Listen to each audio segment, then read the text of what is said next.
자, 그 지금부터는 우리 요 두 가지 그 두 개의 그 학회 또는 뭐 연구센터가 같이 공동으로 어, 그 세미나를 하게 됐습니다. 저희들이 선박근조금융법 연구회라는 게 2011년부터 만들어져서 벌써 12년 됐습니다. 1년에 서너 차례 세미나를 개최하는데 이번이 제 50회입니다. 맞죠, 실장님? 네, 맞습니다. 네, 50회, 50회 그 세미나를 하게 됐는데, 그 이제 고려대학교 해상법 연구센터 전문가 강좌랑 같이 이렇게 합니다. 그래서 오늘 두 가지 주제를 정했습니다. 뭐 여기는 선박 건조하고 그 선박 금융이 섞여 있다 이렇게 보시면 됩니다. 그래서 그 특히 이제 RG라는 것이 있습니다. 선수금 환급 그 보정서인데 그 발주자인 그 선주가 이제 그 선수금을 그 건조에 대한 선수금을 조선소에다 주고 나면은 조선소가 혹시 자기가 이 건조를 제대로 못했을 때 이 돈을 받은 돈을 돌려줘야 되거든요.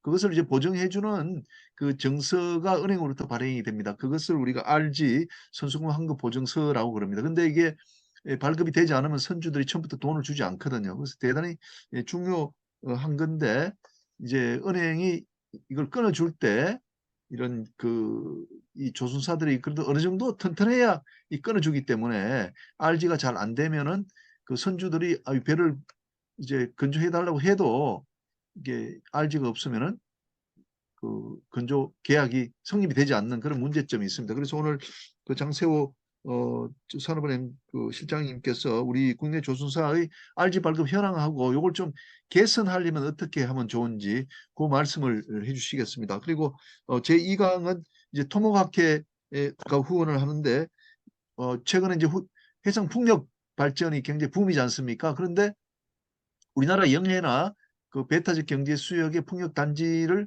설치하면은 우리나라의 어떤 항구에서부터 풍력 단지까지 이제 그 기자재 등이 이제 운송이 돼야 됩니다. 그런데 이 운송은 결국은 이제 국내 항만 사이의 그런 연결이기 때문에 카보타지 룰이 적용되지 않겠나 하는 것이 좀 많은 사람들의 생각입니다. 그래서 제가 그 카보타지 룰에 대한 설명을 해보는 시간을 갖도록 하겠습니다. 그래서 두 번째 시간에는 토목학회 회원들 한 4, 50명이 들어오신다 그러니까요. 5시 경에는 사람들이 많이 들어올 것 같습니다.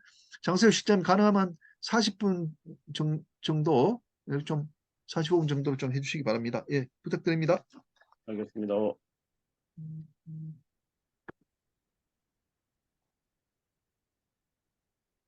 잠깐만 자료를 좀 올리도록 하겠습니다.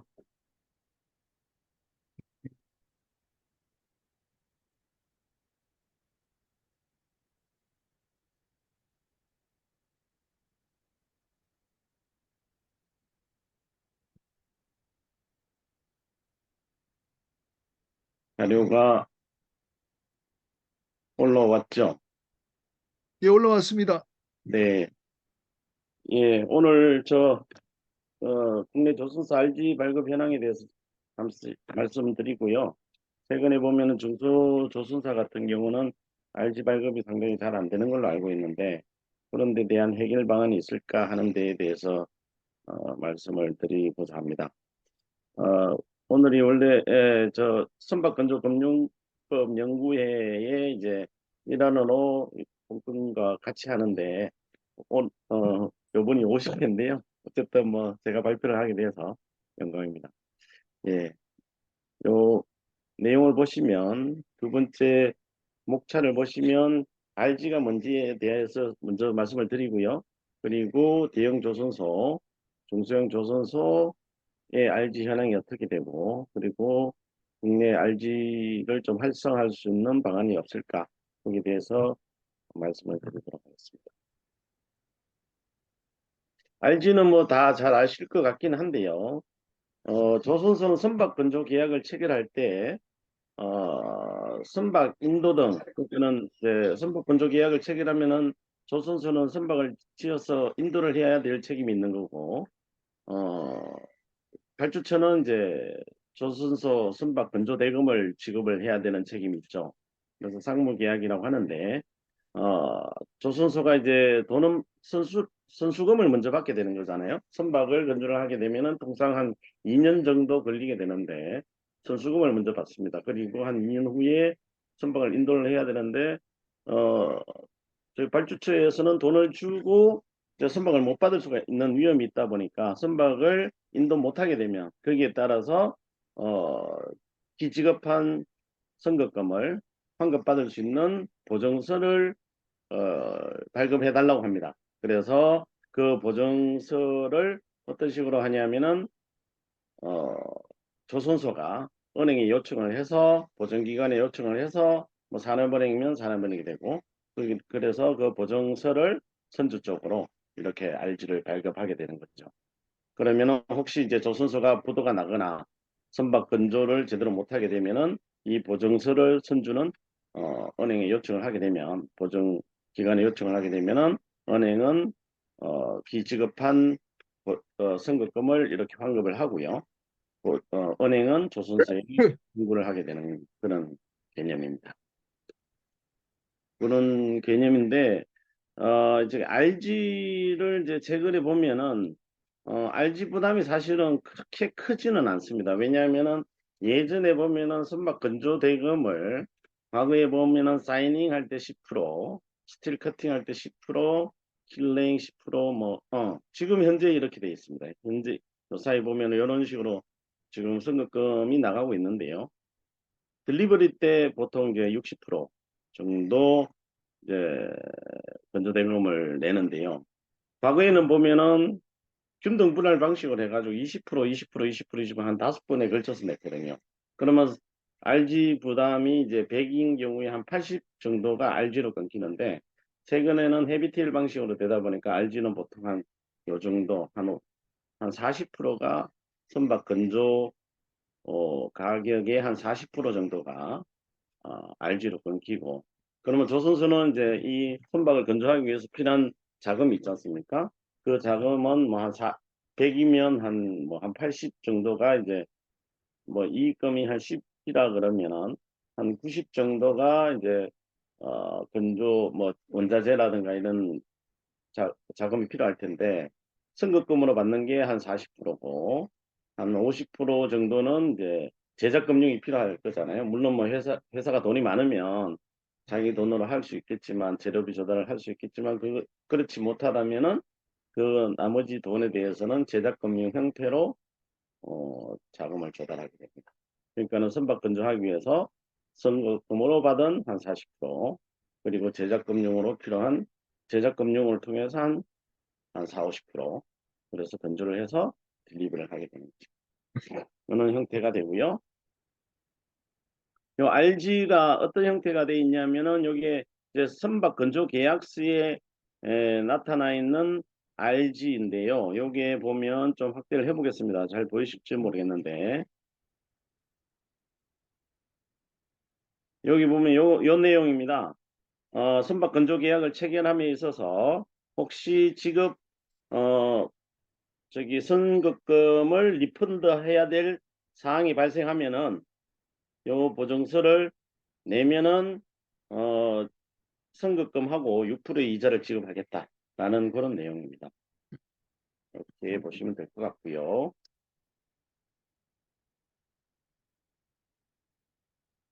그리고 RG를 발급하게 되면 금융기관은 이제 채권 보전을 해야 되잖아요. 그래서 이제 RG를 발급함에 따르는 채권 보전책인데 산업은행하고 수출입은행을 예를 들어서 했습니다. 보시면은 여기 이제 수출입은행 내용을 한번 볼게요. 여기 간단하게 되어 있어서 보시면은 선박 건조용 원자재 및 건조 중 선박을 양도담보 취득하고요. 그리고 수출 대금 채권이라고 했는데 요거는 이제 기성금 들어오는 아까 선급금 들어오는 그 어카운트에 대해서 양도담보를 체결을 하고요. 그리고 선박 건조에 따르는 건조보험을 들자 선박 건조보험을 드는데 선박 건조보험에 대해서 질권 설정을 해서 보통 취급을 하고 있고요. 그리고 산업은행의 경우는 보통 조선소가 산업은행하고 거래를 하고 있어서 조선소의 공장 물건을 한정건담보로 그저당가 설정해서 보통 대출을 취급하고 있습니다. RG를 취급하고 있습니다. 그리고 대형 조선소의 RG 현황을 보면요. 지금 뭐 대형 조선소라 하면은 현대중공업, 삼성중공업, 하나오션이죠. 대우조선, 과거 대우조선해양이 이제 하나에 인수돼가지고 하나오션으로 돼 있는데요. 여기는 조선소가 그동안에 사실은 뭐 한 6, 7년 정도, 길게는 한 8년 정도 거의 적자를 냈었어요. 특히 삼성중공업하고 대우조선의 경우는 그렇게 돼 있고, 현대중공업도 뭐 이익을 간간히 내긴 했지만 실질적으로 어 상당 저기 뭐 조선소가 이제 수주도 잘 안 되고 과거에 보면 그리고 수익도 많이 못 내가지고 거의 적자를 냈었어요. 그러다 보니까 국내 조선소 3대 조선소도 신용 등급이 뭐 과거에 조선이 화랑일 때는 AA 이런 정도로 해가지고 A 또는 AA 정도로 상당히 좋았었는데 2010년, 2015년 이후에는 계속 적자를 봤기 때문에 회사의 신용도가 뭐 더블 B 정도 수준, 트리플 B 정도 수준으로 신용 등급이 떨어졌고, 그리고 중형 조선소 같은 경우는 막 쓰러졌기 때문에 뭐 은행에서 채권 보증을 하더라도 RG를 잘 끊어주려고 하지를 않았습니다. 특히 이제 해양 플랜트 같은 경우는 딜리버리가 안 되다 보니까 뭐 핑계를 대가지고 조선소로 저 해양 플랜트 같은 경우는 RG 청구도 많이 들어왔거든요. 특히 이제 대우조선 같은 경우는 그런 일이 많았었는데 그러다 보니까 이제 RG를 끊어주다 보니 그러한 위험 부담 때문에 RG를 뭐 시중은행뿐만이 아니고 산업은행이나 수출입은행도 잘 끊어주려고 하지를 않았어요. 그러다 보니까 이제 이게 수주산업인데 대한민국의 중요한 수주산업이고 조선이 뭐 세계에서 1등 산업인데 이걸 뭐 망가뜨릴 수는 없다 보니까 금융위원회 금융위원회에서 이제 시중은행들하고 이제 산업은행하고 수출입은행을 불렀어요. 불러가지고 너가 이렇게 뭐 경쟁적으로 안 끊어주면 안 되니까 그래가지고 좀 분담을 해서 끊어주자 이런 식으로 해서 회의를 했고요. 그렇게 해서 지금 끊어주고 있는 게 현대중공업 계열을 보면은 수출입은행, 산업은행 이거 똑같습니다. 다른 3대 조선소가 다 똑같은데 이렇게 보면은 은행별로 해서 분담을 이런 식으로 하고 있습니다. 지금 보면은 매년 17년부터 이제 분담제를 시작을 했는데요. 매년 뭐 31억 불, 50억 불, 50억 불, 44억 불 이런 식으로 매년 한도를 정해서 그 한도 내에서 이렇게 분담을 하고 있습니다. 그래서 뭐 저 3대 대형 조선소는 이런 식으로 분담을 해서 하고는 있는데 여기도 보시면은 RG 분담 한도가 이렇게 돼 있는데요. 이게 2023년 한도를 겁니다. 그런데 70.6억 불인데요. 필요한 RG 분담 한도가 이러는데 약 5억 불 정도는 외국계 금융기관으로부터 확보를 하고 어, 나머지 이제 한 65억 불 정도는 이제 RG 분담을 통해서 이렇게 하고 있습니다. 여기 보시면 이렇게 돼 있죠. 이렇게. 그리고 필요액이요 75.6이 되고요. 분담 한도는 70.6이 되는. 예. 그리고 삼성중공업을 보시면 이렇게 매년 이렇게 한도를 이제 책정해 왔는데요. 지금 은행별로 분담하고 있는 거는 이렇게. 수출입은행이 거의 대부분 하고 있다고 보시면 되겠습니다. 수출입은행이 원래 이제 RG 선박 수출용이다 보니까 RG는 뭐 수출입은행이 많이 부담을 하고 있습니다. 산업은행은 상대적으로 적죠. 좀 일반적으로 좀 적습니다. 하나오션도 이렇게 비슷하게 하고 있는데요. 어쨌든 하나오션은 이제 산업은행에서 저기 채권 관리를 했기 때문에 지금 산업은행 주도로 이렇게 하고 있는데요. 보시면 수출입은행이 이렇게 있고 산업은행이 요 정도. 그래서 여기 어 저기 하나오션의 경우는 산업은행의 비중이 좀 많습니다.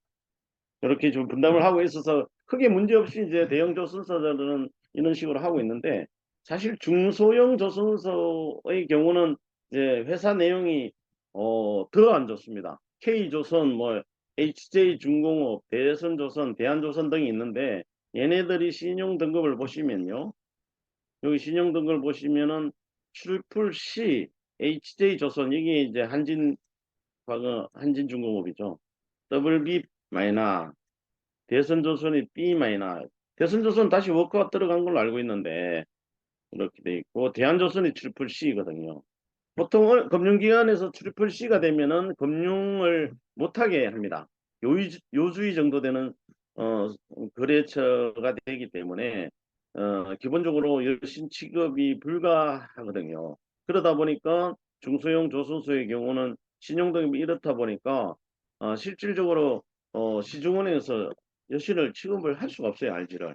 그러다 보니까 이제 못하고 있는데 어쨌든 주채권은행이 산업은행하고 수출입이거든요. 지금 보시면 어, 대선조선은 수출입은행이 이제 주거래은행이고요.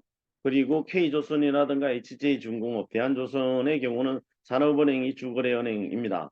그래서 걔네들이 연초에 보면 수주 가능 물량을 제시를 하면은 신용 등급이 이러함에도 불구하고 주채권은행에서 여신을 해주고 있습니다. RG를 발급을 해주고 있습니다. 보시면 여기에 올해 연초 23년 초 기준인데요.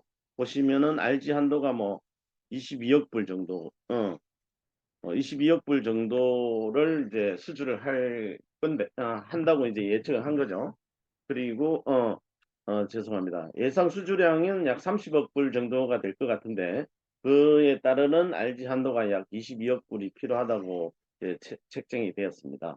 그래서 RG 정액을 요청을 했는데 어쨌든 요 관련해서 뭐 RG 한도가 있고요. 소진율이 있고 필요한 게 이렇게 나와 있는데 조선소별로 이렇게 되어 있었는데 이러한 부분은 주채권은행에서 담보를 취득하고 있어서 저희들이 이제 산업은행과 수출입은행이 중심이 되어서 이렇게 하고 있습니다. 보시면은 K조선 같은 경우는 산업은행이 100%다 하고 있고요. RG를. HJ중공업도 저희들 100%입니다. 대한조선도 우리가 100%를 하고 있고요.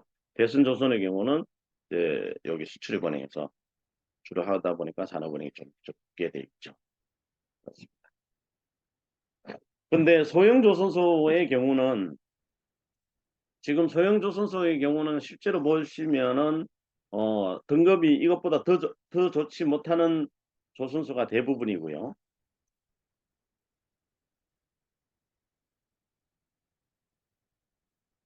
여기보다 신용 등급이 더 못한 데가 대부분이고 다른데 또 신용 등급이 좀 좋은 데도 있긴 한데 보통 지금 순간 발주라기보다는 뭐 수의 조선하는 경우가 많고요. 그리고 그 조선소들도 어차피 은행 거래는 하고 있어서 그 거래하고 있는 은행에서 이제 책임을 지고 해줘야 되는데 시중은행에서 뭐 잘 하고 있는지는 모르겠는데 실질적으로 소형 조선소가 수주한 사례들이 거의 지금 최근까지 거의 없다 보니까 실질적으로 RG 발급한 사례도 거의 나타나 있지 않아요. 그래서 클락슨 데이터를 봤더니 소형 조선소의 경우에 수주 실적이 없더라고요. 그래서 RG를 못해서 수주를 못하는 건지 수주를 못해서 RG를 못 발급하는 건지는 모르겠는데 기본적으로 신용등급이 나빠가지고 거의 뭐 아사 상태다. 뭐 이렇게 보시면 소형조선소는 그렇게 보시면 될 것 같습니다. 그래서 이러한 이제 RG 발급 현황이 있는데 그러면 RG가 지원이 뭐 효율적으로 돼야 되는데 수주가 계속 많이 되고 있지 않습니까? 최근에 보면은 카타르에서도 뭐 LNG선 운반선이 계속 이제 발주가 나오고 있고 뭐 뭐 VLCC라든가 대형 컨테이너들도 많이 발주가 되고 있는데 이게 이제 어 효율적으로 이게 RG가 발급이 안 되면 수주를 할 수가 없는 상황이거든요. 그래서 어떻게 하면은 효율적으로 해볼 수 있지 않을까 하는 고민을 해봤습니다. 그래서 지금 보면은 분담제를 시행을 하고 있지만 이렇게 이제 은행별로 이렇게 분담제를 시행을 하고 있지만 이렇게 돌아가면서 하거든요. 돌아가면서 하기는 하는데 과연 그러면 이 친구들만 다 해야 되느냐? 왜냐면 은행도 한도가 있다 보니까 계속 마냥 늘려줄 수가 없거든요. 그래서 저 생각으로 이제 다른 시중은행이나 외국계 금융기관을 좀 더 끌어넣어 보자. 그런 방안으로서 이제 지방은행도 할 수가 있을 거고요. 또 외국계 은행도 들어올 수가 있습니다. 그리고 보면은 보험사들 보면은 COT라고 해서 위험을 언더라이팅하는 이거 보증 비슷하게 위험을 언더라이팅하는 그런 저 COT 업무를 하는 데가 있기 때문에 그런 친구들도 참여가 가능하거든요. 그래서 이러한 보증을 끊어주는 RG를 발급하는 거는 KDB가 하되 거기에 요 위험에 RG 발급을 하는 그 기관들의 위험을 부담하는 거를 RG뱅크로 해서 ABCD 그러니까는 지방은행도 할 수 있고 외국계 은행도 넣고 국내 보험사도 넣는다면은 이제 그 이제 지금 어 분담제를 담당하고 있는 그런 이제 시중은행과 산업은행의 부담도 줄어들 수도 있고 외국계라든가 뭐 지방은행의 참여도 높일 수 있어서 이런 식으로 RG를 신디케이션을 하면 좀 더 효율적으로 할 수 있지 않을까 하는 생각을 해봤고 실질적으로 이러한 사례를 삼성중공업의 경우에는 이러한 사례를 한번 적용시켜 본 적도 있습니다. 저 베스다에 우리가 이제 선박 LNG선 부품을 이제 삼성중공업에서 저 베스다로 이제 공급을 하는 계약이 있었는데요. 그 경우에 이런 식으로 어, 구조를 짜서 실행해 본 적이 있습니다. 그리고요. 그리고 중소형 조선소의 RG를 이제 아까 신용 등급이 너무 낮다 보니까 이제 은행에서는 이제 타 은행에서 할 수가 없지 않습니까? 산업은행에서만 하고 있는데 그래서 이러한 부분을 좀 더 확대해 볼 수 있는 방법이 없을까 해가지고 과거에 이걸 시행해 본 적도 있습니다. 중소형 조선소 수주원안을 위한 RG 프로그램을 만들었는데요. 이 내용을 보시면은 정부나 정책금융기관에서 특별 출연을 하는 겁니다. 뭐 펀드가 돼도 좋고 신용보증기금이 돼도 좋고요. 그걸 기초로 해서 그뭐 돈이 이게 한 500억이다. 500억이면 돈을 기초로 해서 한 4배수 또는 5배수 그러면은 500억에 5배수가 되면은 2,500억 정도 되잖아요. 그 2,500억 원을 기초로 해서 RG를 끊어주는 거죠. 뭐 부도율을 계산을 해서 그러니까 금융기관이 어차피 끊어주셔야 되는데 만약에 중소형 조선사가 뭐 부실화돼 가지고 RG가 청구가 된다면 그 청구된 돈은 펀드에서 부담하는 그런 방식으로 하면 될 것 같다는 건데요. 여기에 또 문제가 뭐냐면은 신용보증기금에서 보증을 하다 보니까 펀드를 운용을 하다 보니까 신용보증기금에서도 왜냐하면은 보증을 할 수 있는 그 신용 등급이라든가 그러한 규정상의 요건들이 있다고요. 근데 그 요건들을 맞추는 조선소가 잘 없다 보니까 아까도 보셨다시피 신용 등급이 너무 떨어지다 보니까 실질적으로 그 요건에 맞지 않아서 실행이 잘 안 되는 그런 한계가 있어요. 그래서 어떻게 하면 여기에서 특별 출원하는 돈이 소진되면은 추가적으로 돈을 넣어준다는 뭐 약정을 하게 되면은 계속 돈은 모이기 때문에 그런 요건을 완화시켜서 중소형 조선소가 그 RG를 받을 수 있도록 좀 해주면 좋을 것 같은데 그 제한 규정, 신용보증기금에서의 RG 끊어주는 그 제한 규정 때문에 실질적으로 활성화 되고 있지 않다. 이런 말씀을 드릴 수가 있겠습니다. 그리고 지금 정부의 출연에 의해서 또 무역보험공사가 특례 보증을 하고 있습니다. 실질적으로 보시면. 그런데 여기도 지원 실적이 300억 정도밖에 되지 않아요. 여기도 뭐 이런 식으로 하는데 중형 조선소 4사에 대한 지원 실적이 전무한 상태다. 그래서 실질적으로 뭐 프로그램을 만들어서 시행을 하고 있지만 요건이 까다롭다 보니까 심사 요건을 좀 완화할 필요가 있지 않을까 그런 생각을 해봤습니다. 그리고 국내 보증기관을 활용해서 알지 발급을 여력을 확충해 줘야 될 것 같은데 요거는 이제 제 아이디어인데요. 순수한 저 아이디어인데 지금 무역보험공사라든가 서울보증보험 등 이제 RG 발급용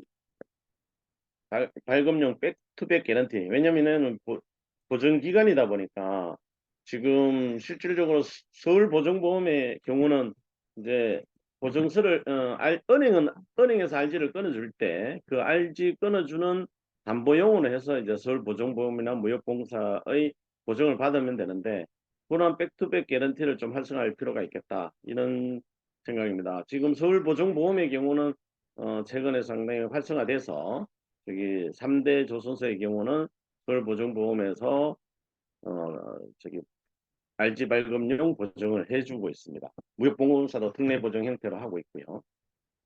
그리고 해양진흥공사는 못하겠느냐? 해양진흥공사도 제 생각으로는 이제 해양진흥공사의 설립 목적은 기본적으로 저기 국내 선사 지원용이거든요. 그러다 보니까는 법상으로는 조선소에 대한 RG 발급은 어, 조선소를 위한 RG 발급은 저기 해양진흥공사법에 에, 대상 업무에 해당되지가 않습니다.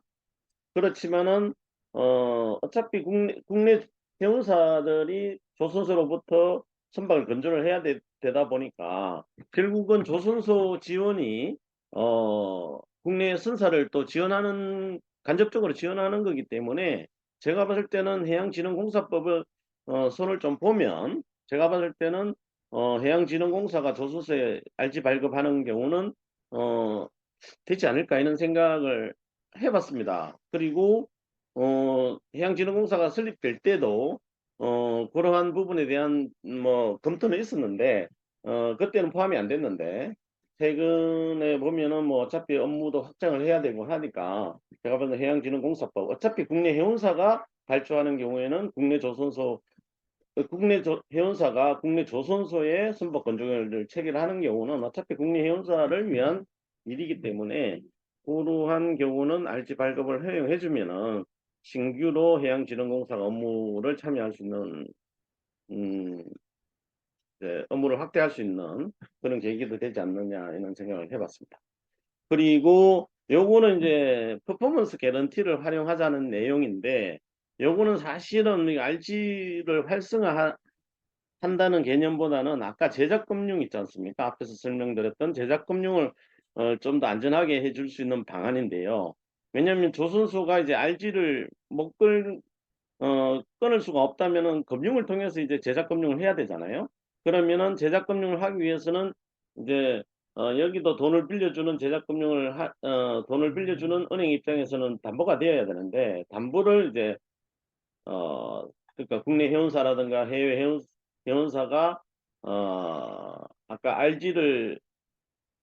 RG와 상대되는 개념으로 퍼포먼스 개런티를 이제 해운사가 저기 조선소로 발급을 하는데 그 발급하는 퍼포먼스 개런티를 그러니까 은행의 개런티를 통해서 하면 확실하게 되기 때문에 그 퍼포먼스 개런티를 금융기관으로부터 발급을 받아서 조선소가 선박 건조를 해준다면 이 돈이 들어올 수 있는 선박 건조에 따르는 돈이 들어오는 게 확실해지니까 제작 금융을 하기가 수월해지는 거죠.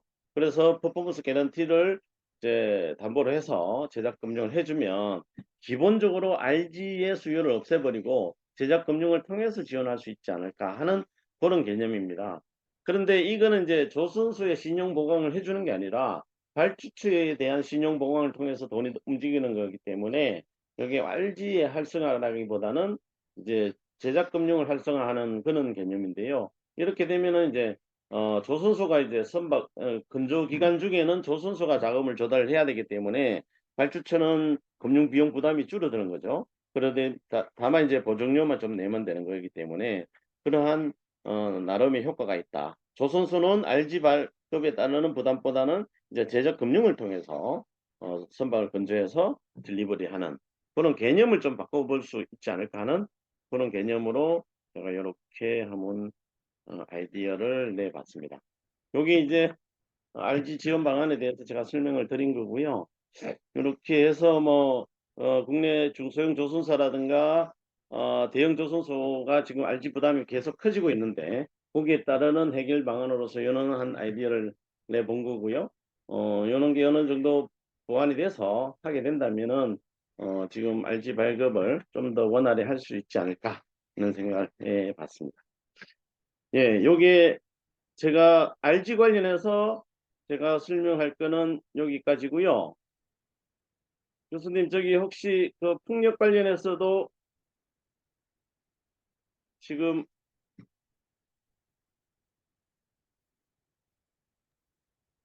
해야 되는지 모르겠네요. 네, 아, 예, 저기 네, 실장님, 그 뭐 풍력 발전 관련한 거 네. 좀 더 이야기 예, 한번 예, 할까요? 더 해주시면 좋을 것 같아요. 예, 예. 저도 네, 듣겠습니다. 네, 네, 지금 보니까 지 교수님 들어와 계시네요. 지 교수님 반갑습니다. 아, 지금 그 토목공학회 회원들 아마 몇 분 들어오신 것 같고요. 특별하게 우리 장세호 그 산업은행 실장님께서 우리 회원들 위해서 그 풍력 발전과 관련된 그, 그 금융에 대한 말씀을 좀 해주시겠습니다. 예. 네. 풍력 발전 관련해서는 사실 제가 이게 발전 PF 관련해서는 제가 실제로 딜을 해본 경험은 없습니다. 그래서 제가 뭐 잘 알지는 못하는데요. 제가 나름으로도 자료를 좀 작성을 해봤는데 잠깐만요.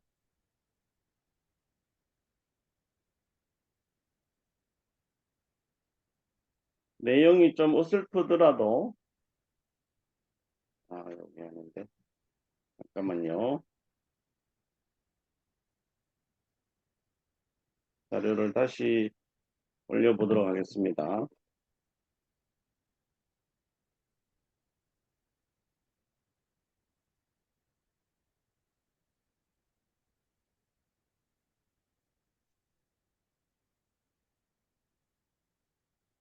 예, 이걸로 하겠습니다. 발전 관련해서는 이제 선박금융하고 비슷하게 SPC를 설립을 해서 도산재련도 하고 그리고 별도의 사업을 이제 법인격을 어, 부여해서 하는 경우가 어, 화면에 안 올라왔습니다. 죄송합니다.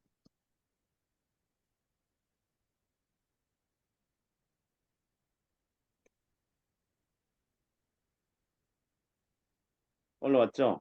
예, 예. 예. 그래서 풍력 발전 관련도 통상적으로 프로젝트 파이낸싱 방식으로 합니다. 이게 이제 선박금융도 해외 SPC를 설립을 하지만 발전 사업이라든가 SOC 사업의 경우도 PF라고 해서 별도의 법인을 설립을 해서 프로젝트 컴퍼니를 설립을 해서 하는 게 일반적입니다.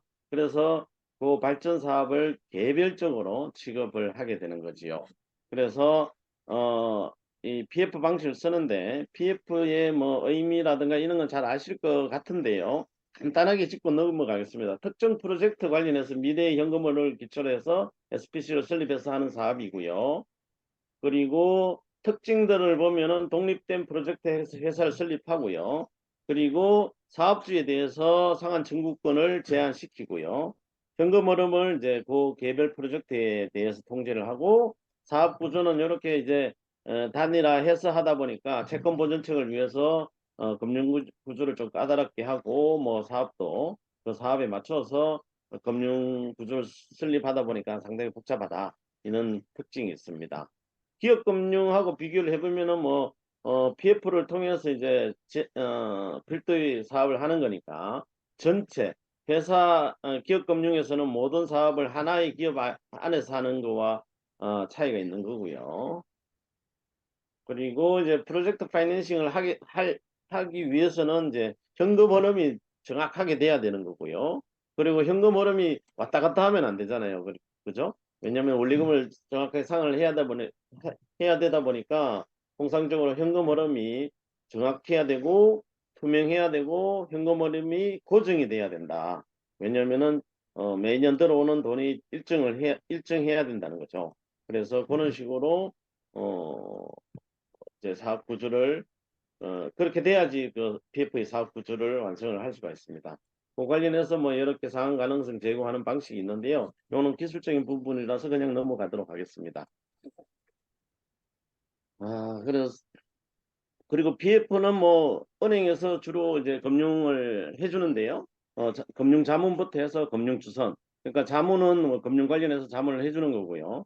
금융 주선이라 하면은 보통 발전 사업 같은 경우는 돈이 뭐 크게는 뭐 몇 조씩 들다 보니까 한 은행에서 다 대출을 다 할 수가 없습니다. 그러다 보니까는 이제 여러 은행을 신디케이션을 통해서 하는데 그 신디케이션 하는 단계 그러한 업무를 하는 게 이제 금융 주선이라고 하는데 통상적으로 이제 대형은행들에서 그런 이제 타이틀을 갖고 뭐 맨데이티드 리더 레인저라고 하는 그런 타이틀을 갖고 금융 주선을 하게 됩니다.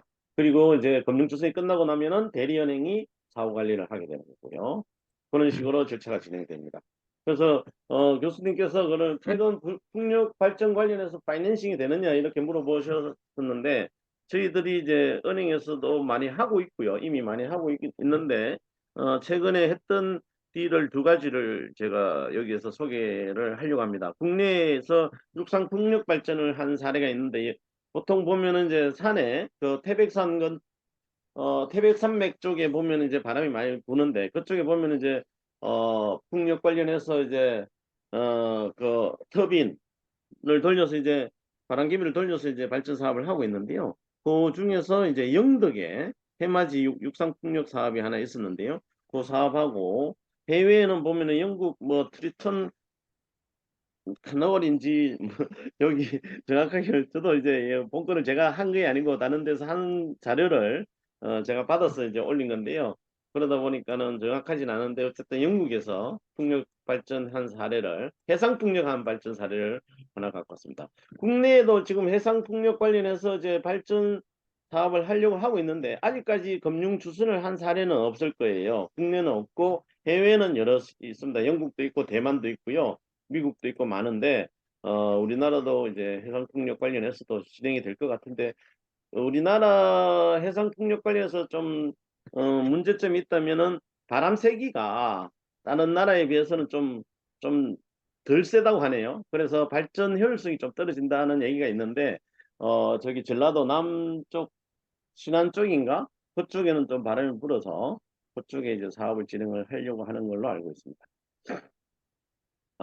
여기 발전 관련해서는 뭐 이게 좀 알아야 될 내용들이 있는데 뭐 이거는 아마 저기 오늘 들어오신 분들 아시는 분들 있을 것 같긴 한데요.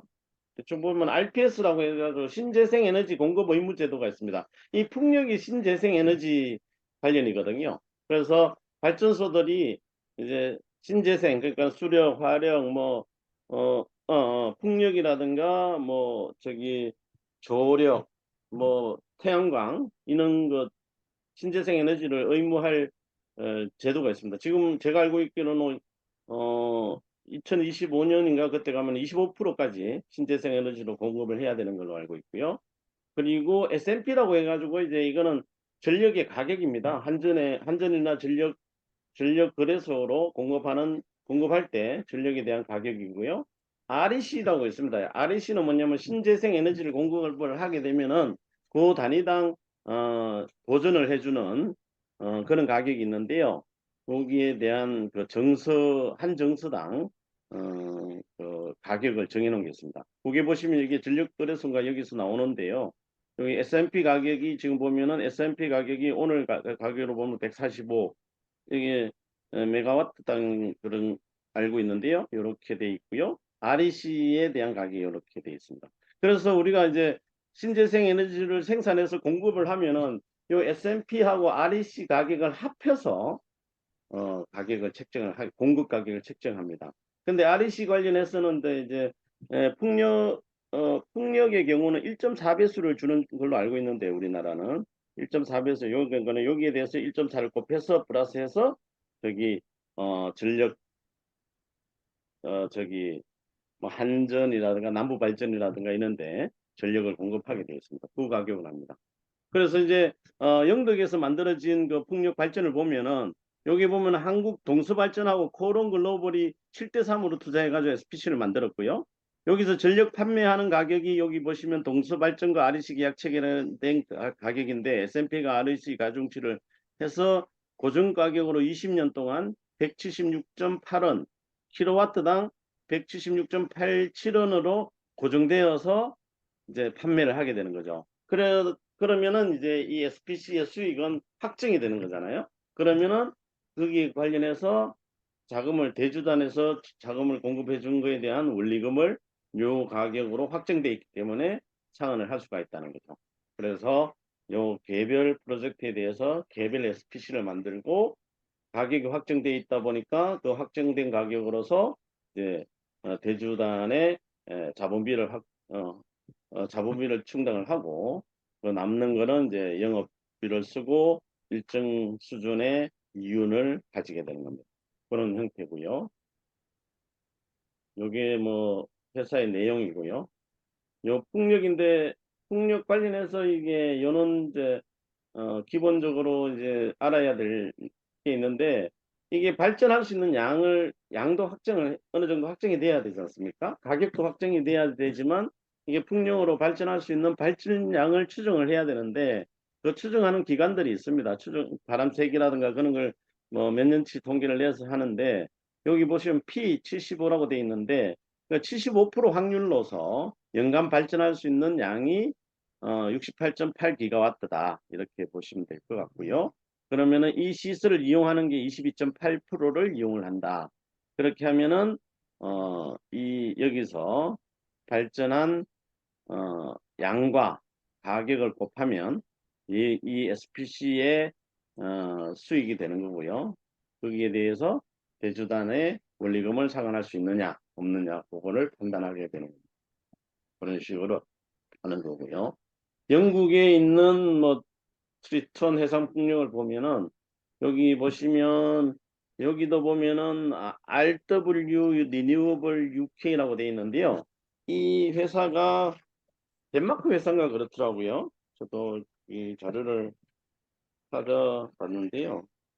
덴마크 회사인가 그렇고 칸사이 일렉트릭 파워, J파워라고 있는데 이 친구들이 칸사이가 이제 오스카 쪽에 있는 일렉 어, 전력 우리 발전소인 것 같습니다. 그리고 J파워는 도쿄에 있는 전력회사고요. 그래서 덴마크와 일본계들이 어, 저기 컨소시엄을 해서 SPC를 만들었고요. 여기는 이제 영국 북해상에 있는 해상풍력 발전소를 설립을 한 겁니다. 거기에 대해서 대주단에서 선순위 대출을 했고요. 그리고 여기에서 발전된 전력은 오스티드 슬러그 앤 서비스라고 해서 요게 영국의 전력 거래소라고 보시면 될 것 같습니다.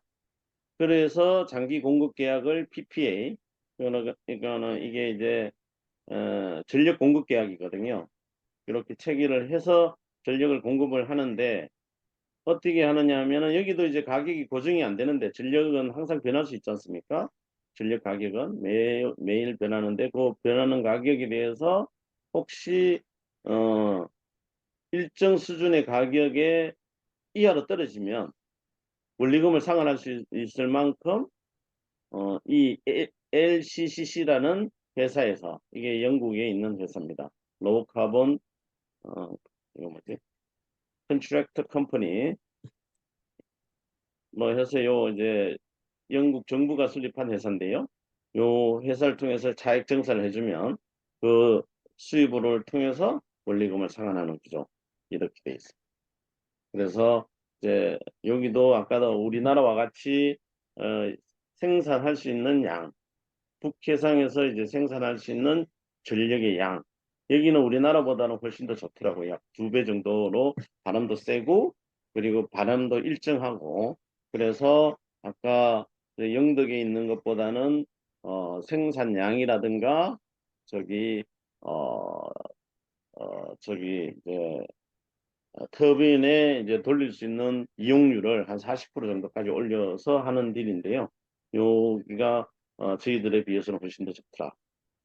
그리고 타액 정산 방식을 통해서 고정 가격으로 하고요. 여기서 보시면은 인환제 사업 규모가 있는데 조달보 소요자금 관련해서 뭐 이런 금액을 조달을 해야 되는데 자금을 지원한 사례를 보면 요거는 이제 영국 사례에서 그냥 뭐 제가 있는 신청서 있는 거 그대로 갖고 왔습니다. 왜냐면 금리 같은 거는 보여주면 안 되는데 영국의 사례라서 그냥 갖고 왔고요. 보시면은 역의 일반 대출도 있고 트렌치가 이렇게 많습니다. 그리고 RCF라고 해서 이제 한도 대출도 주고요. 여기도 한도 대출 있죠. DRS 포실러티 해가지고도 이것도 한도 대출인데요. 이렇게 주고 LC를 끊어줘 가지고 뭐 이제 또 다른 대출을 할 수 있도록 그렇게 끊어주는 것 있는데 이런 식으로 여러 가지 트렌치를 만들고요. 그 주선 금액이 3억 7 파운드인데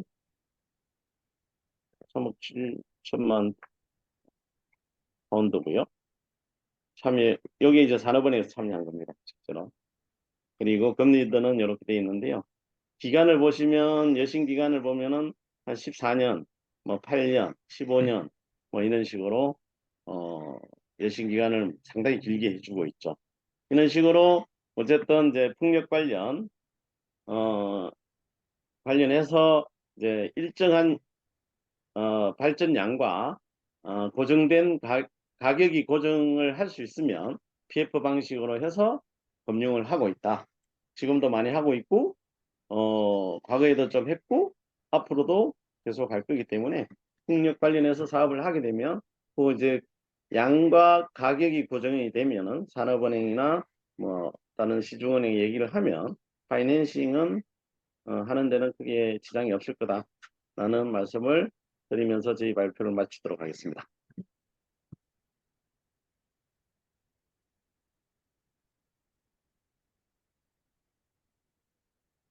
교수님,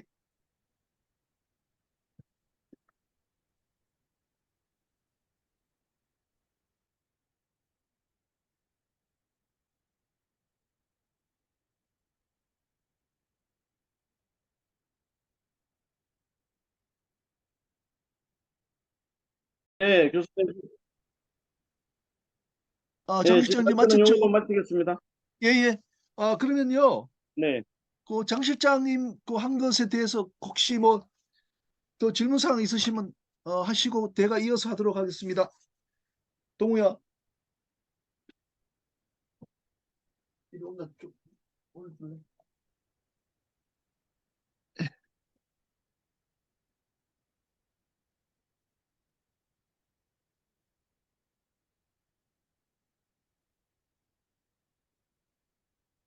지광섭 교수님 들어오셨어요? 아, 예, 예, 들어왔습니다. 예. 안녕하세요. 아마 좀 뭐 5시 되기 전인데요. 한번 시작해 보도록 하겠습니다. 네네. 예, 예. 그 이제 뭐 선박 근조 금융법 뭐 연구회 이제 제가 뭐 회장으로 있습니다만은 저희들이 주로 이제 선박 근조 관련 그리고 해양 플랜터 관련되는 이제 법률 문제를 처리를 쭉 해왔습니다. 그런데 이제 그동안 우리나라에서도 이제 해상 풍력 이것이 이제 많이 이제 설치되고 있는데 그동안은 이제 본격적으로 되지 않아서 우리가 법률적인 문제는 그렇게 이제 뭐 심각하게 생각해 보지 않았었습니다. 그런데 최근에 들어와 가지고 그 풍력 그 산업 특히 해상과 관련해서 이게 이제 선박이 필요하기 때문에 우리가 해상법적인 또 이슈가 있겠다 싶어서 한번 이제 보게 되었습니다. 에, 이 해상 풍력 뭐 산업과 관련되는 법률 문제는 여러 가지가 있을 겁니다. 우선은 이게 이제 면허를 얻어야 되고요. 이게 그 또 바다에 설치되기 때문에 어민들하고 이제 해역을 이용하는 그런 이제 문제들이 또 남아 있습니다. 그런데 이제 뭐 그런 많은 그 이제 이슈들 중에서 제가 오늘 말씀드리고자 하는 것은 이제 카보타지 룰입니다. 자, 그다음 지금 요 그림에 그 보이는 것이 제주인데 여기 보면은 어, 블레이드가 없지 않습니까? 그 타워만 이렇게 설치되어 있는데 에, 이제 그 제주 어떤 해역에서 선박이 저 블레이드 같은 것 그리고 타워 같은 거를 싣고 나가게 될 겁니다. 그리고 수리를 하려면 또 사람도 왔다 갔다 해야 되고 하니까요. 그래서 결국은 배를 이용해서 이제 가게 되는데 그것이 이제 운송이라고 한다면은 이제 우리나라 한 곳에서 한 곳까지 가는 내항 운송이 되지 않겠냐. 그러면은 우리나라의 그 카보타지 룰이 적용되겠다 이런 그 생각이 듭니다. 그래서 처음에 이제 들어가면서는 그 이제 카보타지 룰이 뭔지를 한번 그 이제 왜 필요한지 살펴보고 그다음에 우리나라의 카보타지 룰을 보도록 하겠습니다. 그리고 이것을 이제 간단하게 해상풍력 사업에 적용해 보는 이제 그런 어, 차례대로 보도록 하겠습니다. 다음 세계는 개방되어 자유롭게 이제 상품이 오고 갑니다.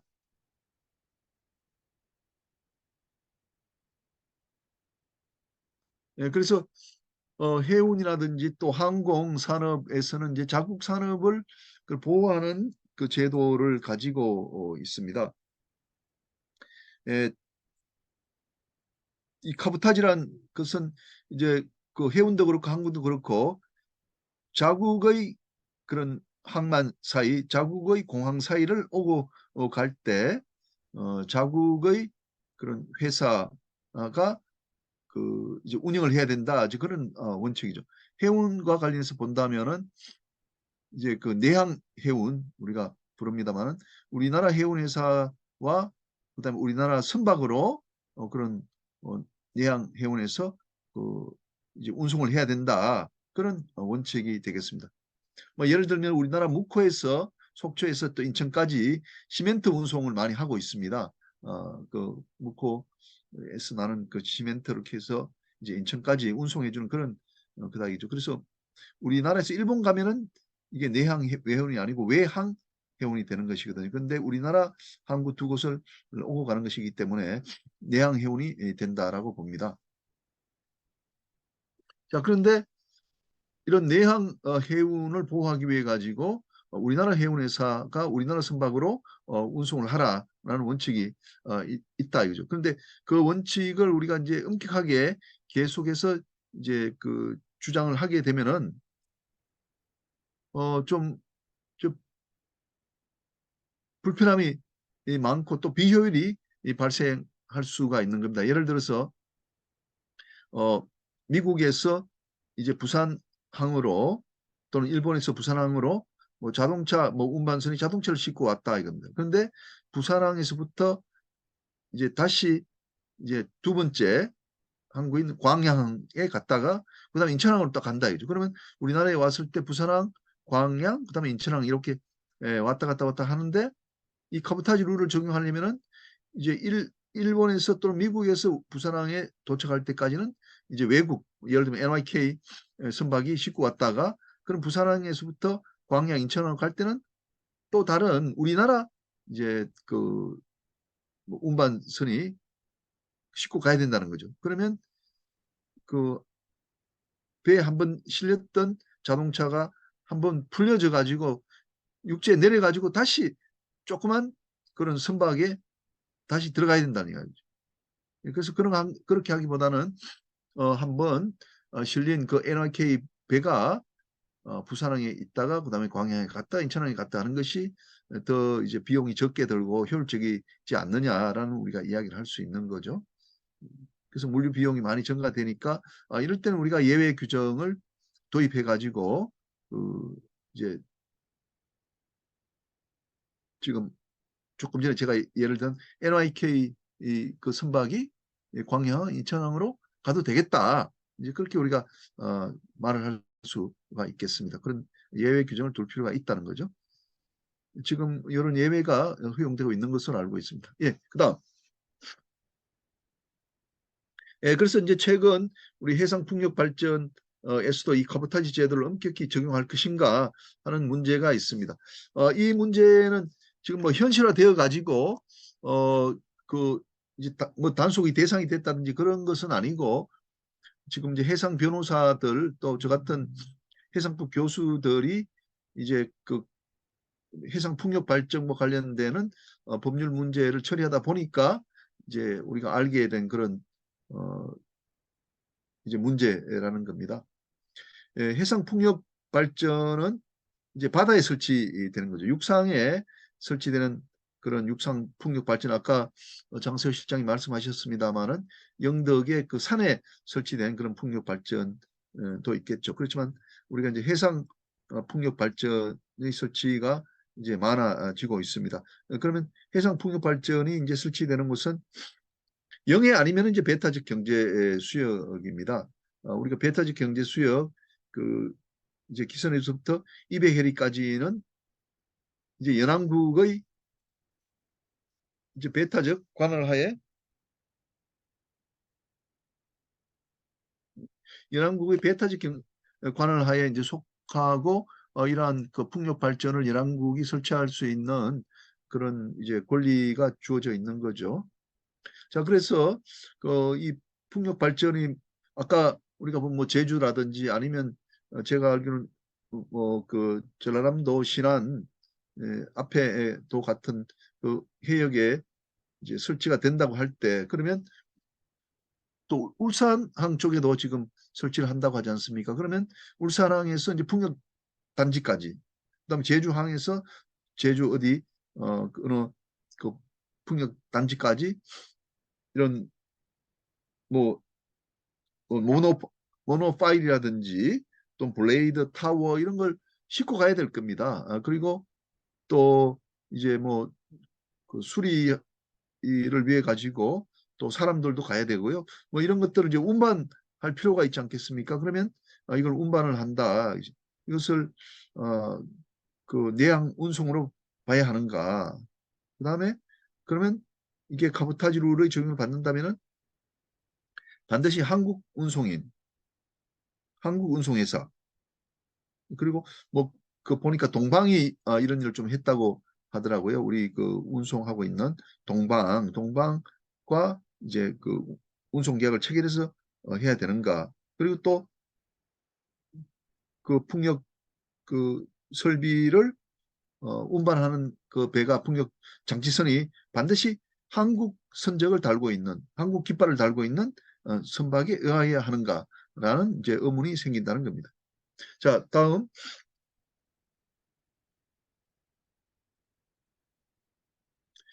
그래서 대한민국의 카보타지 제도를 한번 보도록 하겠습니다. 선박이 있고 이제 운송인이 있고 두 가지 요소를 갖춰야 되도록 되어 있습니다. 뒤에 좀 씁니다만 미국과 같은 경우에는 그 선박이 건조 자체도 미국에서 건조되도록 하고 있고 또 선원도 미국 선원이 타도록 그렇게 되어 있습니다. 그러니까 미국은 그 카보타지 룰을 하면 네 가지 요소로 이루어졌다면 우리나라는 뭐 제가 알기로는 선박하고 운송인 요 두 가지 요소로 이루어졌다. 이렇게 말씀을 드릴 수가 있습니다. 어, 저 카보타지 룰은 우리나라 선박법 제6조에 나와 있습니다. 불개항장의 기항과 국내 각 항간에서의 운송 금지라고 되어 있습니다. 그 이제 우리나라 선박 같으면 우리나라 어느 항구든지 다닐 수 있지만 그 외국 선박은 우리가 개항한데 오픈 포트 거기에만 다닐 수가 있는 거죠. 우리 1876년입니까? 제물포 조약을 통해 가지고 그 원산,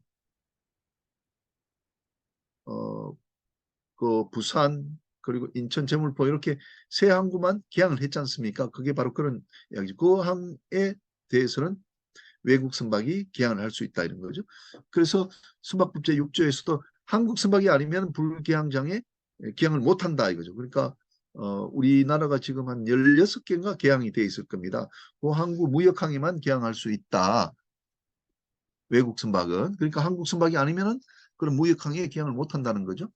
그다음에 이제 국내 각 항간에서 여객 또는 화물의 운송을 할 수 없다. 그러니까 다른 말로 하면 국내 각 항간에는 한국 선박만이 이용될 수 있다. 이런 이야기거든요. 국내 각 항간에서 여객 또는 화물의 운송을 할 수 없다. 이 말은 한국 선박만이 국내 각 항간의 여객 또는 화물의 운송을 할 수 있다. 이런 이야기예요. 근데 이제 단서 규정이 있는데 다만 법률 또는 조약에 다른 규정이 있거나 해양사고 또는 획을 피하려는 경우나 해양수산부 장관의 허가를 받은 경우는 그러하지 아니하다라는 예외 규정을 이제 가지고 있습니다. 그래서 제가 요 규정을 해석할 때는 한국 선박이 아니면 국내 항간에서 여객 또는 화물 운송을 할 수 없다는 것. 그러면 야, 한국 선박이 그러면 어떤 것을 의미하느냐 했을 때 한국 선박은 이제 선박법에 의해서 정해집니다. 그래서 그게 따르면 우리 항구에 등록을 해야 되고 한국 국민이나 한국 법인이 소유하는 선박이어야만 합니다. 자, 다음 선박법 제2조에 이제 정의가 나와 있죠. 다음 각호의 선박을 대한민국 선박으로 한다라고 되어 있고 첫째 뭐 국유 또는 공유의 선박, 두 번째 대한민국 국민이 소유하는 선박, 그다음에 세 번째 대한민국의 법률에 따라 설립된 상사법인이 소유하는 선박 뭐 이렇게 되어 있습니다.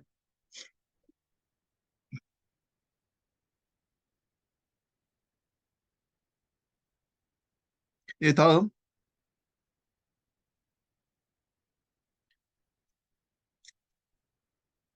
예, 그래서 우리나라 선박이 되려면은 그 조금 전에 본 그 대한민국 국민이 소유하는 선박 또는 뭐 법인이 소유하는 선박이 하고 이걸 이제 그 우리나라 그러니까 대한민국 선박이라는 것은 그 우리가 태어나서 대한민국 국적을 취득하듯이 선박으로서 이제 그 선적을 얻어야 되거든요. 그래서 그 이제 그 선적 정서 같은 것이 있어요. 서류가 나와야 된단 말이죠. 그러면 그런 이제 서류를 얻기 위해서는 어떻게 해야 되느냐? 그 이제 총 톤수가 20톤 이상이 되면은 먼저 선박 등기부에 등기를 해야 돼요. 그러면 선박 등기부에 등기를 먼저 하는 겁니다. 그렇게 되면은 이제 소유권이 이제 확립이 되는 거죠. 그러니까 우리나라 국민이라든지 우리나라 그 해운회사가 선박을 하나 소유하게 되면은 20톤 이상. 그러니까 대부분의 경우에 선박은 우선은 그 등기소에 가서 법원이 등기소에 가서 등기부터 해야 되는 거죠. 그러면 등기한 다음에 이제 해양수산청이 와서 선박을 등록을 하는 겁니다. 뭐 어떤 나라들은 이게 일원화되어 있기는 한데 우리가 자동차 같은 경우에는 일원화되어 있지 않습니까? 자동차 같은 경우는 그 자동차 등록소에 등록만 하면 소유권도 취득하는데 우리는 그렇지가 않다. 20톤 이상은 등기부에 이제 등기부터 하고 그 다음에 이제 해양수산청이 와서 선박을 등록을 해야 된다. 입원화되어 있다는 거죠.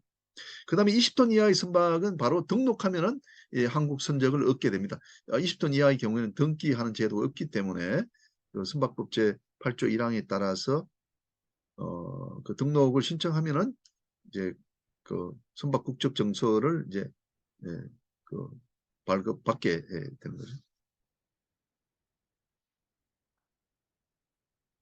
자, 다음.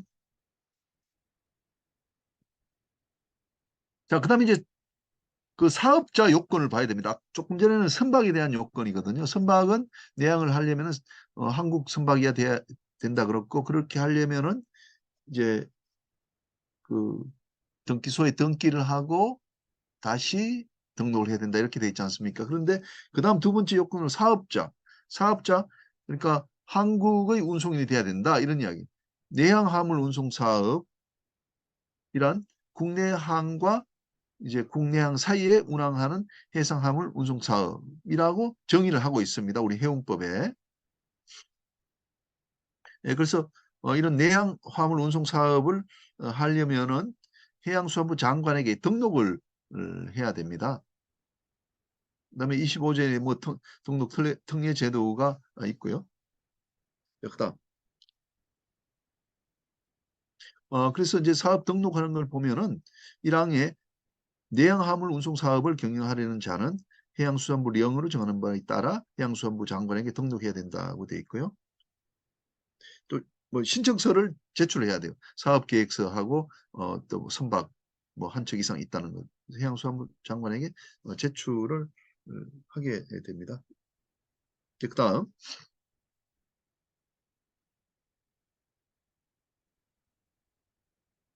그다음에 요건 뭐냐면 지금 우리하고 딱 연결되는 것은 아닌데 사업 등록의 특례라 그래가지고 외항 전기 화물 운송 사업을 등록한 자는 그러니까 여기서 외항 전기 화물 운송 사업을 한 자들이 이제 그 내항 운송을 할 수는 없는 것이거든요.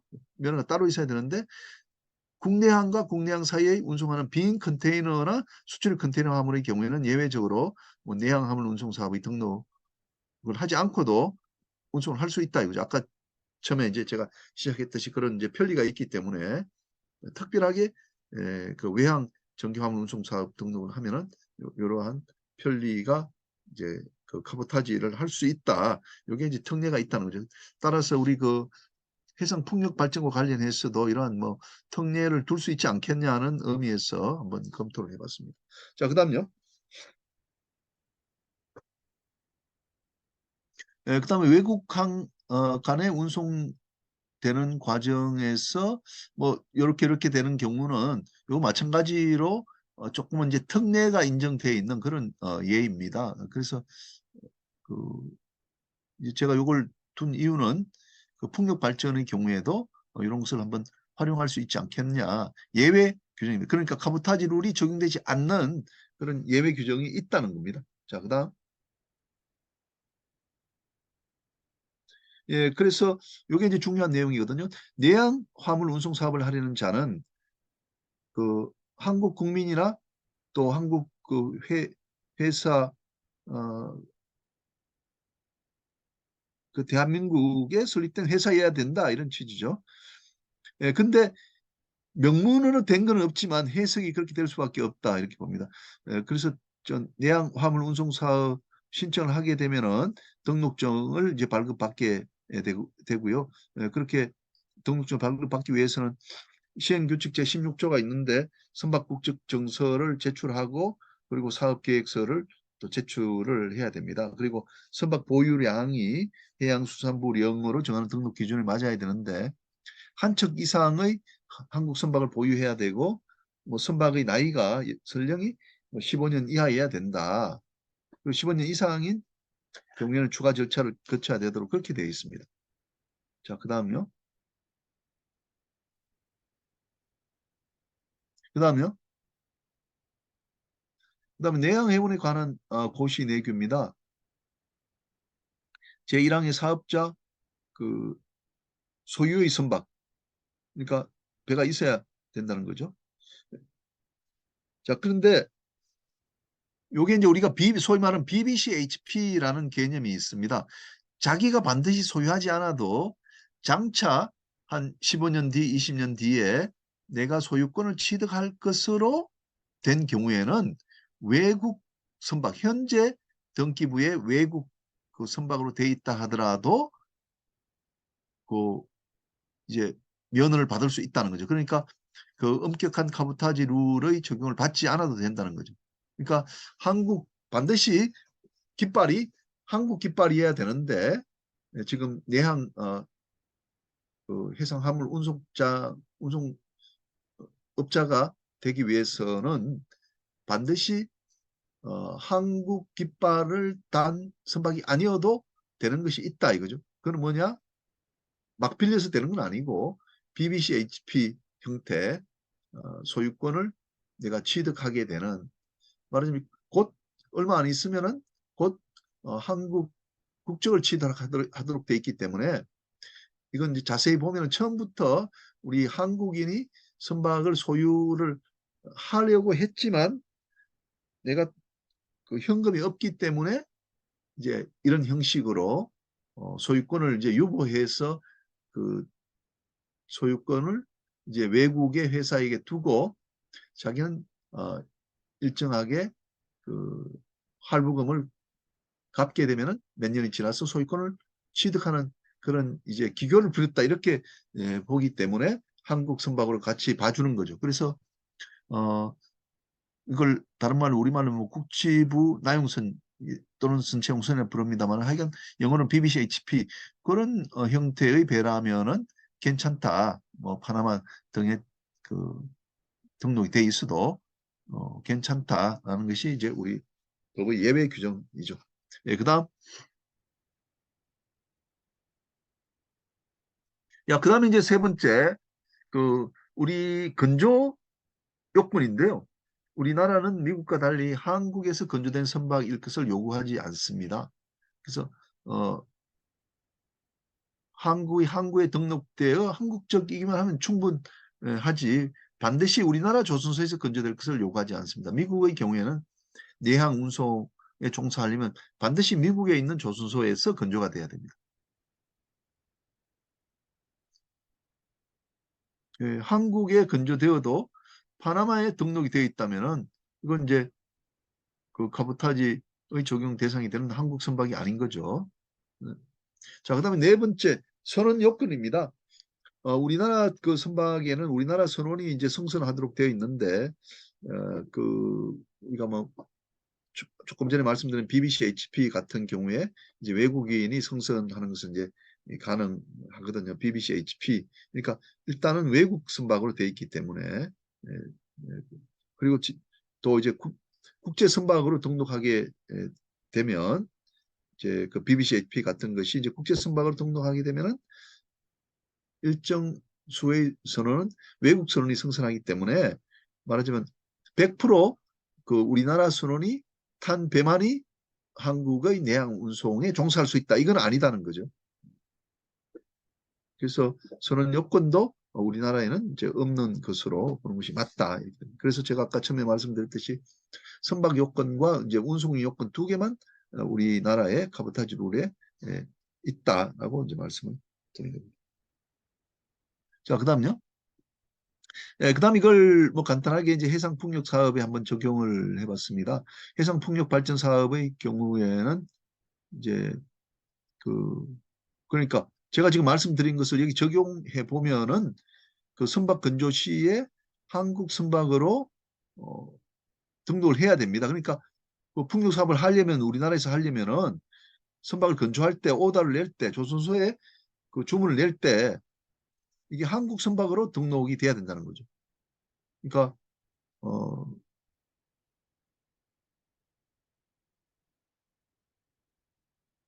그 등기소에 등기를 하고 그다음에 우리나라 해양수산청에 등록을 해야 된다. 파나마 등 그 편의지적 선박은 안 되고요. 다만 이제 BBC, HP 형태는 가능하다고 아까 말씀을 드렸습니다. 그리고 그 해운법에 의한 해상운송 사업자로 등록이 돼야 되겠다. 운송하려는 사람이.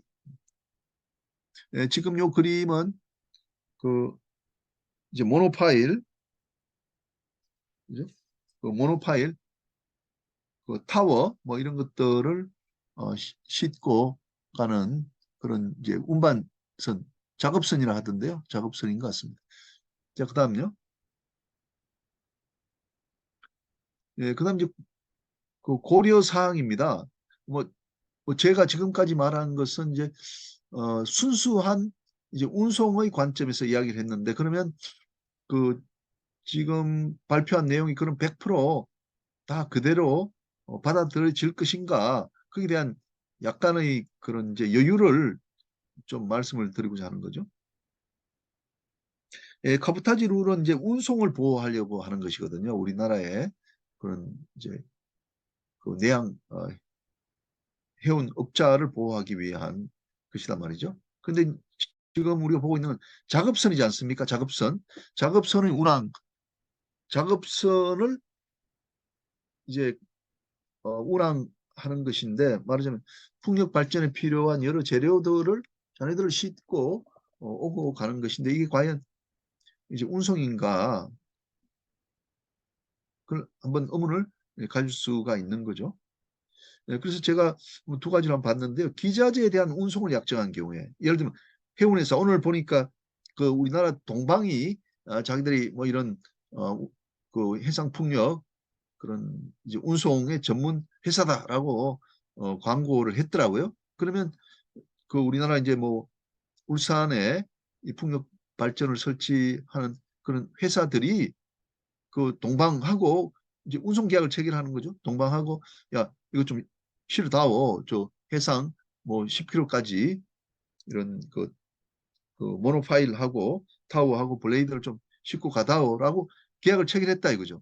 그럼 이것은 운송 계약이 될 것 같아요. 그죠? 개품 운송 아니고 이제 항해 용선 계약 또는 항해 용선 계약이 되겠죠. 그죠? 운송 계약 일종의 항해 용선 계약이 된단 말입니다. 그래서 해운회사하고 해상풍력 설치회사하고 사이에 운송 계약이 체결된 거죠. 이럴 때는 이제 운송 계약이 되기 때문에 카보타지 룰 적용에 의문이 없다라고 생각돼요. 그다음에 이제 해상풍력 회사가 스스로 그 뭐 그 배를 하나 이제 사가지고 스스로 자신의 기자재를 실어 나르는 경우도 있을 거예요. 그러면 그건 어떻게 되느냐? 그럼 운송을 하기 때문에 해운법상 내양 운송 사업자 등록이 필요하게 될 겁니다. 이거 여전히 운송 사업자가 아닌가. 그것이 아니라고 한다면은 자기의 화물을 나르는 것이 운송이 아니라고 한다면은 이런 경우에 이제 외국 선박을 이용하게 될 것이기 때문에 그 한국의 내양 해운업자를 보호하는 취지에서 어긋난다라고 보는 겁니다. 그래서 자기 화물을 실어 나르는 경우에도 운송으로 봐야 되지 않나 그런 생각이 들고요.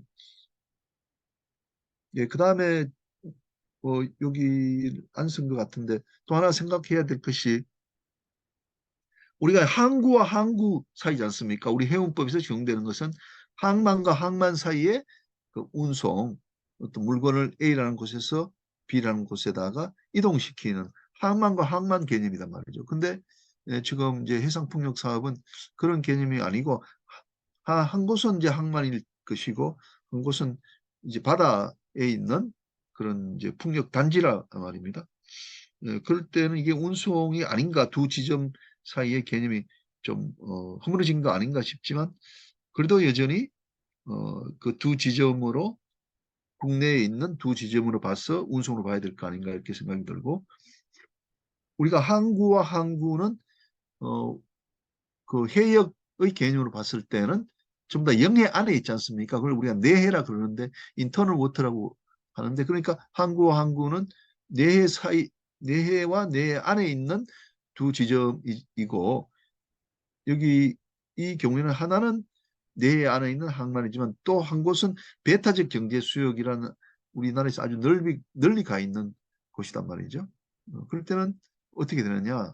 그걸 그렇게 봐야 되겠느냐 했을 때 배타적 경제 수역도 여전히 우리나라가 이제 관할 권을 행사하는 그러니까 해양과학기지 등등을 우리가 설치할 수 있는 그런 이제 그 관할이 있기 때문에 여전히 항구와 항구 사이의 운송으로 봐도 무리가 없다 이렇게 생각이 됩니다. 자, 그다음 네, 그래서 내린 결론인데 어, 그 이거 제목은 뭐가 좀 잘못됐네. 결론인데 그 한국 내양 운송 회사하고 이제 그 해상 풍력 발전소가 운송 계약을 체결하거나 또는 별도로 운송 법인을 만들어 가지고 또 선박은 한국의 항구에 등록하도록 그렇게 해야 될 것 같고요. 그리고 이제 뭐 제가 알기로는 이게 우리나라에 이런 작업선이 잘 없답니다. 그리고 이거 굉장히 비싼 뭐 하나에 뭐 6천억, 7천억 정도 드는 그런 그 설치선이 필요하다고 합니다. 그래서 우리나라에는 잘 없고 외국에는 있기 때문에 그러면 지금 설치할 때 우리나라에 그 설치선이 없기 때문에 뭐 혹시 한 척이 조그만 게 있다고 듣긴 했습니다만 그러면 수요 수요는 있고 공급이 없다면은 이 카보타지 룰 때문에 그런 작업을 못하게 해서는 안 될 것 같지 않습니까? 그러면 요 규정을 좀 풀어가지고 그 이제 풍력 해상 풍력 발전의 경우에는 뭐 한시적으로 그 이제 외국 선적의 배를 뭐 사용할 수 있다라는 그런 이제 그 규정을 둬야 될 것 같아요. 근데 작업선이라서 외국 회사 또는 외국 선박을 이용해도 된다라는 이 논리는 지금 우리나라가 가지고 있는 카보타지 룰에 어긋나기 때문에 이 자체로 수용은 쉽지가 않을 것 같다. 수용은 안 될 것 같다. 그렇지만 지금 당장은 작업선이 없기 때문에 카보타지 룰의 적용은 좀 배제해 줘야 되겠다, 유예해야 되겠다 하는 것은 저는 뭐 가능한 논리가 아닌가 싶고, 우리나라 조선이 뭐 굉장히 크고 세계적이기 때문에 그 해상 풍력 발전하시는 분들은 빨리 이제 우리나라 조선소에다가 오다를 내 가지고 그런 풍력 그 발전 관련 기기를 실어 나르는 그런 이제 설치선을 빨리 만들어야 될 것 같아요. 그렇게 만들 때는 이제 그 우리나라 한국에 등록하고 또 한국에 운송회사가 갖고 이렇게 돼야 될 것 같습니다. 그래서 지금 이 순간에 제가 또 생각을 해볼 때는 이게 이제 각국이 다 카보타지 룰을 갖고 있지 않습니까? 대만, 뭐, 그 일본, 중국, 한국이 다 갖고 있다. 그러면 다 자기 나라 선박으로 등록돼야 되고, 또 그 회사가 해야 된다. 이렇게 했을 때, 예, 그 이제 제가 이제 감이 없어가지고 그 배가 얼마나 많이 필요할지는 모르겠어요. 그러면 이게 꼭 한국에 한 5척이 있고 대만에 없는데 대만에 수요가 없는데도 불구하고 다시 그걸 만들어 가지고 이제 카보타지 룰 때문에 어쩔 수 없이 비효율적으로 만들어야 된다. 그런 거는 진짜 아니기 때문에 뭐 한국, 중국, 일본, 대만 같은 경우에는 이게 협업 체제를 통해 가지고 이제 그 뭐랄까 조약 같은 거 다자간의 조약을 만들어서 이 카보타지 룰을 좀 면제할 수 있도록 하는 것도 한 가지 방법이 아니겠네요. 국제간의 협력 방법이 아니겠네 이런 생각이 듭니다. 예, 이상 마치겠습니다. 감사합니다. 예, 그, 오늘 그 선박근조금융법 연구회에 우리 장세호 실장님하고 이제 저하고 발표를 했는데 지금 그 토목공학회에서도 스님들 들어오셔 가셨는데 뭐 질문 사항 있으시면은 질문 좀 받도록 그렇게 하겠습니다. 그리고 오늘 이렇게 해보니까요. 앞으로 해상풍력 그 발전 관련되는 법률 문제도 우리 그 선박근조금융법 연구회에서 다뤄야 되지 않겠나 이렇게 생각합니다. 장세 실장님 어떻습니까? 상무이사님 어떻습니까? 자범이 나오는데 이거도 어차피 이제 선박이니까요. 그리고 작업선 이거도 이제 파이낸싱 관련해서도 이제 24시간 조금 열어놓으시기 바랍니다. 또한 죄송합니다. 예, 말씀하십시오. 예,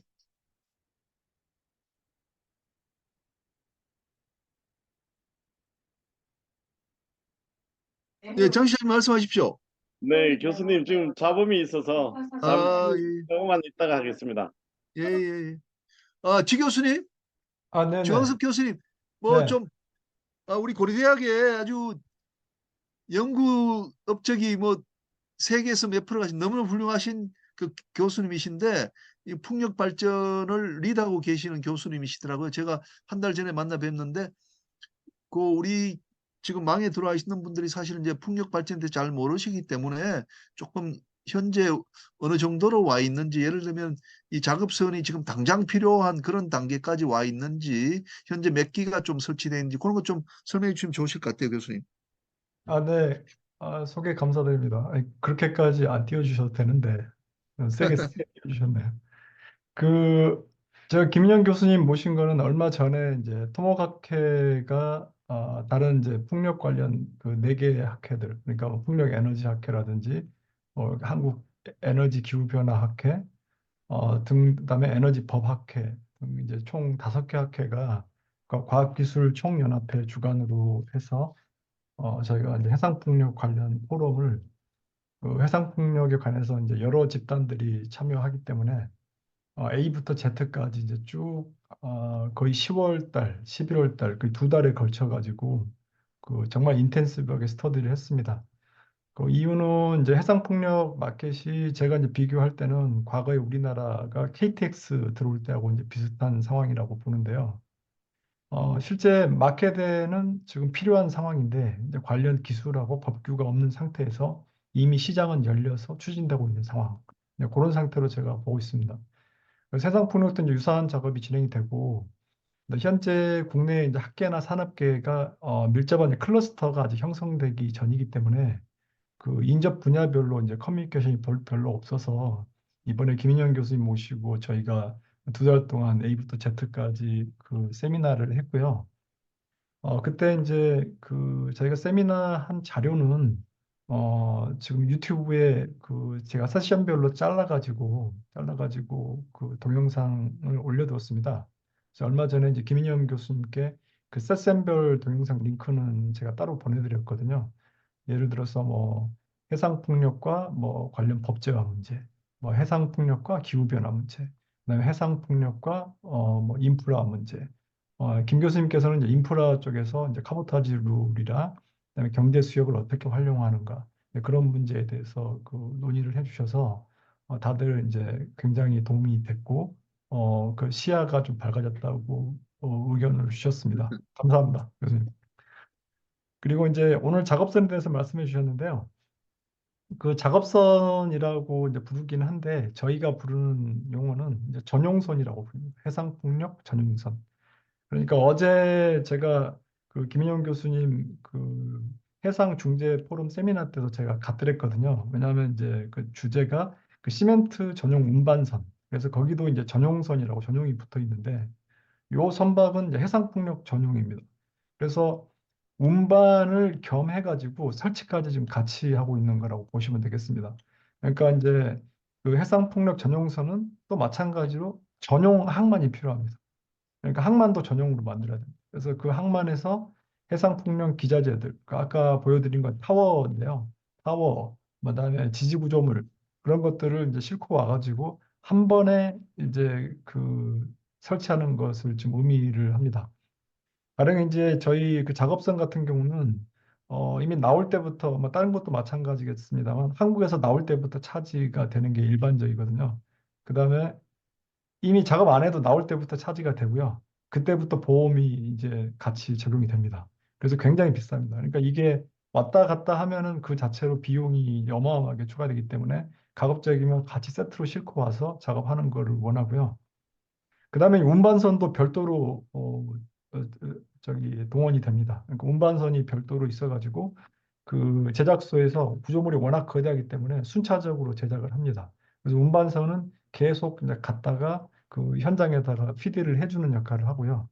대형 작업선이 있고 그다음에 또 작은 작업선이 또 있습니다. 그건 유틸리티 작업선이라고 하는데 작업선이 또 있고 그다음에 그거를 예인하는 선박들 그다음에 이제 또 통선이라고 해가지고 그 육상 베이스에서부터 현장까지 가는 어떤 작은 선박들이 또 있어야 되고 최근에 이제 유럽 같은 경우는 그거 말고도 그 해상에서 선원들이 이제 작업자들이 육지 베이스로 돌아가지 않고 바로 해상에서 숙식을 할 수 있도록 해상 작업 호텔까지도 지금 그 강구를 하고 있습니다.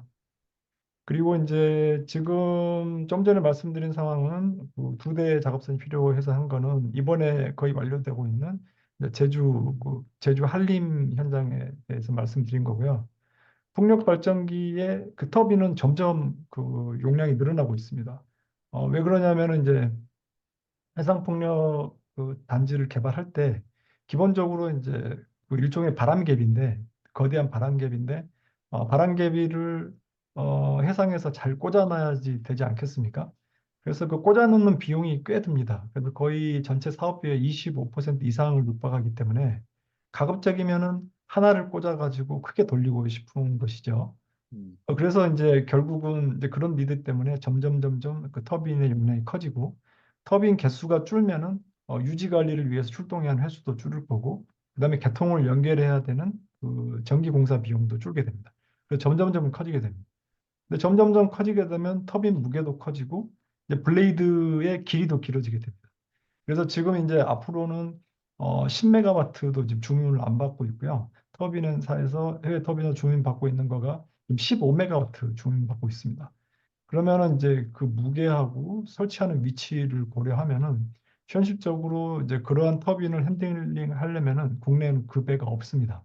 없고 이제 제작을 해야 되는 상황이고 지금 제작을 위해서 지금 그 국외 투자사들 아니면 이제 국내 발전사들이 이제 긴밀하게 얘기를 하고 있는데 제작 비용이 거의 뭐 6천억, 뭐 7천억 그 정도가 좀 소요가 되기 때문에 쉽게 좀 결정은 좀 어려운 상황이고요.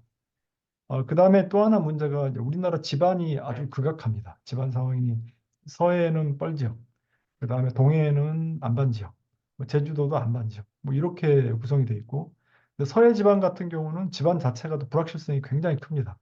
그래서 뻘 됐다가 또 모래층 됐다가 또 뻘 됐다가 모래층 됐다가 그러니까 이제 층 깊이별로도 이렇게 시루떡 같이 이렇게 배열이 돼서 이게 이제 우리말로는 교호 지반이라고 하고 영어로는 이제 얼터너티브 스트라타라고 하는데 이런 문제 때문에 이제 기초가 그 작업선을 지지를 해서 이렇게 들어 올려서 설치를 해야 되는데 수면 위로 보통 한 5m 이상을 이제 들어 올려서 거기서 작업을 하게 됩니다. 근데 그 기초 구조가 이제 뻘 속에 박히는 거죠, 한마디로. 이제 박힐 때까지는 좋은데, 그 다음에 이제 빼내기가 이제 어려운 상황이 돼서 우리나라는 그 푸팅도 이제 특별히 뭔가 고려를 한 그 배를 고려해야 됩니다. 그래서 유럽 배가 이제 그래서 우리나라에 들어오는 거를 별로 좋아하지 않습니다. 이제 이 마켓에 그 정도 리스크를 감수하면서까지 와야 될 상황 아닌 거죠.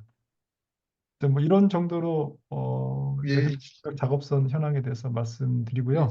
자세한 거는 저기 유튜브 채널로 가서 보시면 되겠습니다. 이제 그, 과천에 가면은 거의 뭐 2시간짜리 아니 4시간짜리 두 개가 있고요. 근데 제가 별도로 분리해놓은 동영상 링크는 따로 제가 김 교수님께 보내드렸으니까 거기 가시면 되겠습니다. 예, 교수님, 하나만 좀 물어보면요. 그러면 우리나라 지금 전체 해역에 이 작동되고 있는 이 풍력 발전 이 개수가 몇 개가 됩니까? 아까 블레이드 달려갖고 지금 돌아가고 있는 게 얼마나 되나요? 그렇게 훅 들어오시면 제가 자료가 없고요. 어, 그거는 저기 풍력협회가 따로 아니, 있습니다. 아니, 네. 바다예요, 해상에. 아니 그러니까요. 아, 잘, 폭력협회에서 예, 매번 매년 그 매불을 발간하거든요. 그 사업 매불. 거기에 예. 굉장히 상세하게 나와 있습니다. 지금 돌아가고 있는 곳, 그다음에 이제 뭐 앞으로 돌아갈 것, 뭐 그런 맵이 있습니다. 아니, 그러면 지금까지 그 이제 설치선 또 운반선이 왔다 갔다 했을 거 아닙니까? 그럼 지금은 좀 어떻게 하고 있죠? 이 카보타지 룰 관련해 가지고. 지금도 다 국내선으로 하고 있습니다. 아, 국내선으로요? 네. 예.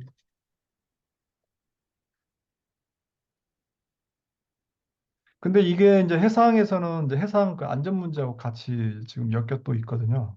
예. 그래서 그 해상 배를 운영을 할 때 그 안전 문제를 만족해야 되고 최근에 이제 나온 중대재해처벌법하고 같이 맞물려 가지고 예, 그렇죠. 배를 지금 만들 수밖에 없는 상황입니다. 예, 예.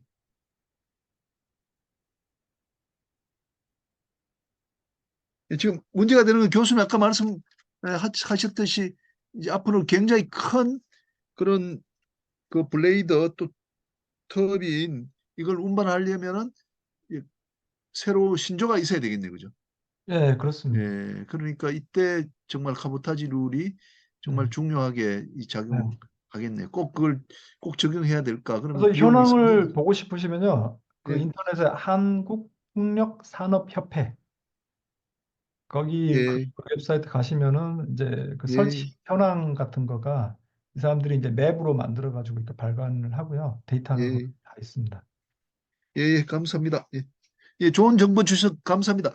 또 다른 분들 혹시 질문 사항 있으시면은 좀 부탁드리겠습니다.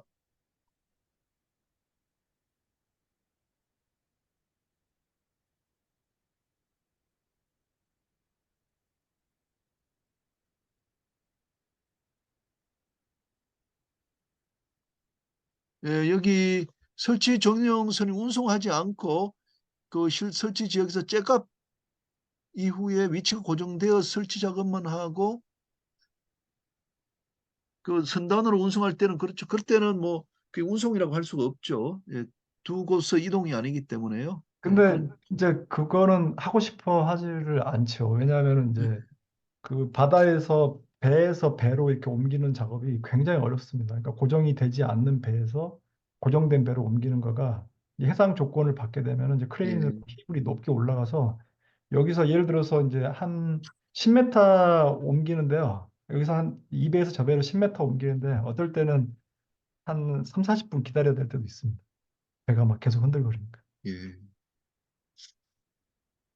아, 이거 풍력 발전 설치하는 것도 이게 또 운영하는 것도 이 상당히 많은 그 법적인 문제를 내포하고 있는 것 같습니다. 우리 그 그렇습니다. 연구에서도 앞으로도 끊임없이 좀 이제 연구해서 또 우리 산업계 도움이 되도록 하고요. 특히 우리 토목학회 또 지 교수님 주도적으로 하시는데 또 많이 좀 배우고 또 도울 일 있으면 돕도록 하겠습니다. 지 교수님 감사합니다. 예, 감사합니다.